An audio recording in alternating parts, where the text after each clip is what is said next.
यह कहानी एक मोहन नाम के लड़के की है। मोहन की जिंदगी कुछ अलग सा था। वह एक सामान्य और शांत व्यक्ति था जो अपने जीवन को छोटे छोटे खुशियों में बिताने का आनंद लेता था।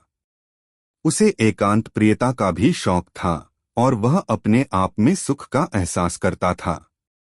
एक दिन उसकी जिंदगी में एक तरफा प्यार आ गया। वह सोनाली से मिला।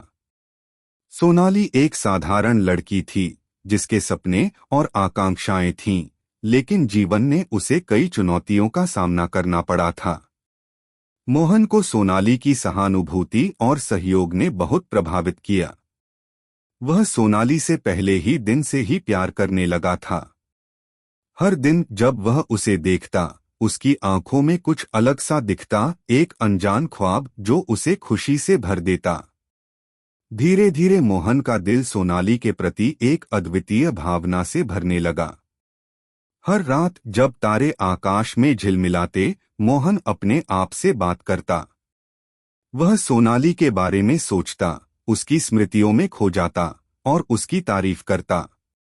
छत पर जाकर वह अपने मन की बातें अकेले में ही कहता, जैसे कि उसकी आवाज बादलों तक पहुंचती हो। हर रोज जब वह सोनाली के सामने खड़ा होता, उसके लिए शब्दों की कमी हो जाती। उसके होठों पर कोई शब्द नहीं आते, लेकिन उसके दिल में एक अद्वितीय अभिव्यक्ति होती।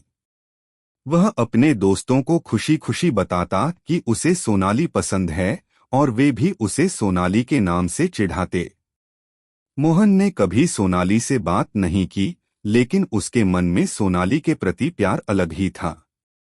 वह हमेशा उसकी ओर देखता, उसकी हंसी पर मुस्कुराता और उसके साथ ही जीने का एहसास करता।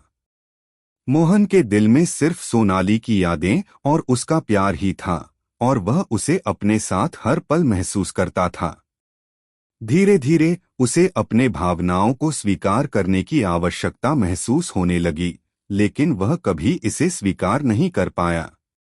यह उसके लिए अजीब था, लेकिन वह अपने आप को इस अनोखे रिश्ते में खुश पाता था।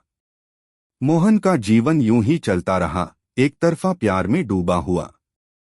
सोनाली के प्रति उसकी भावनाएं हर दिन और गहरी होती जा रही थीं, लेकिन वह उसे कभी अपने दिल की बात नहीं बता पाया। उसके दोस्त उसे अक्सर चिढ़ाते थे, अरे मोहन, सोनाली से कब बात करेगा? ऐसे कब तक चलेगा? मोहन बस मुस्कुरा देता और कहता, शायद एक दिन हिम्मत जुटा पाऊंगा।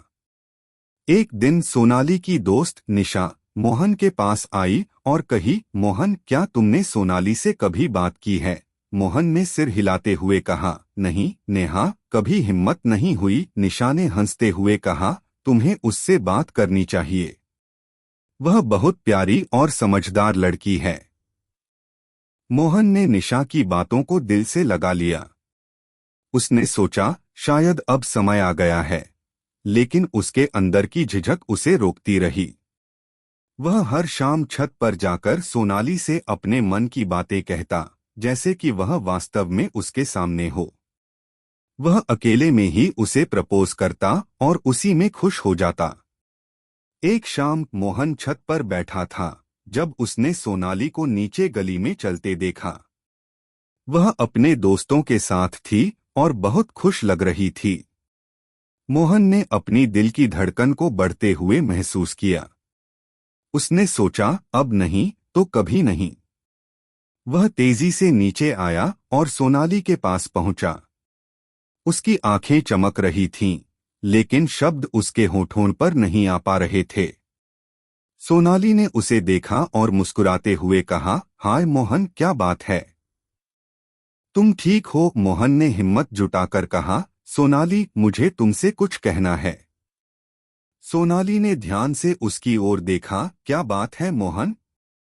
सब ठीक है ना? मोहन ने गहरी सांस ली और कहा, सोनाली, मैं तुमसे बहुत प्यार करता हूँ। यह बात मैं बहुत दिनों से कहना चाहता था, लेकिन कभी हिम्मत नहीं जुटा पाया। सोनाली कुछ पल के लिए चुप रही, फिर उसने मुस्कुराते हुए कहा, मोहन, तुम बहुत अच्छे हो, लेकिन मैं तुम्हें सिर्फ एक दोस्त की तरह देखती हूँ। मुझे उम्मीद है कि तुम मेरी बात को समझोगे और हमारे रिश्ते में कोई बदलाव नहीं आएगा। मोहन के दिल में एक तीव्र दर्द हुआ, लेकिन उसने मुस्कुराने की कोशिश की। ठीक है सोनाली, मैं समझता हूँ। तुम्हारी खुशी मेरे लिए सबसे महत्वपूर्ण है। उस रात मोहन छत पर बैठा और आसमान की ओर देखा। उसने अपने आप से कहा, शायद मेरा प्यार अधूरा रह गया, लेकिन सोनाली की मुस्कान हमेशा मेरे दिल में रहेगी। उसने अपने दोस्तों को सब कुछ बताया और वे भी उसकी हिम्मत की तारीफ करते हुए उसके साथ खड़े रहे। मोहन ने महसूस किया कि सच्चा प्यार केवल पाने तक सीमित नहीं होता। सच्चा प्यार दूसरों की खुशी में अपनी खुशी खोजने का नाम है। इस एहसास के साथ उसने अपने जीवन को एक नए नजरिए से जीना शुरू किया। सोनाली की यादें और उसकी मुस्कान हमेशा उसके दिल के एक कोने में बसी रहीं, लेकिन मोहन ने अपने जीवन को एक नई दिशा देने का संकल्प लिया।